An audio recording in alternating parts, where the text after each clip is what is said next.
nwanne ọ bụ na ịnọnụga ebe ndị Igbo na-akpa nkata nwanne ihe ama na nkata ndị Igbo ada adaba chacha nkata ha ada adaba ncha ncha ọdịtọ ndị ọya ịtọ naanị ebe a na-agba bọọlụ na-esi Igbo onye nke asụchalụ onye ibie onye nke adọchalụ onye ibie onye nke izi dọọ si nwanne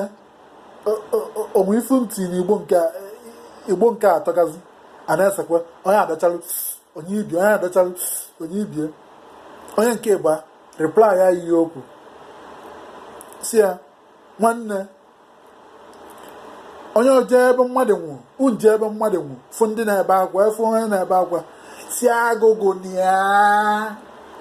agụgụ na si ha pịa ha kpọdebe na anya bebe ya bebe ka ha bepụsị ihe ndị oyibo na-akpọ photosynthesis asị ya confirm ijie ọdọchalụkwa onye nke ịtọ dọchalụ obere oge onye nke ịtọ ekpuru iru n'ala bido na-eti chai ọkansije chai ọkansije ndị mmadụ agbakọ ozugbo ndị Igbo agbakọ sị ka emen ọsị ọkansije chai ọkansije ọ na-ebe ọsị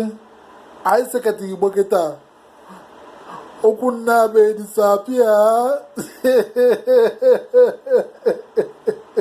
nwanne ndị nwe anyị Igbo agụgbaji ozugbo gbabịa gara ishigala bik ka o weta ogie ka ọ fụ okwu ya na-abụ isi agba Sanko FM eze mgbe ọ dị wefọ Los Angeles, California, USA wekebesịrị one love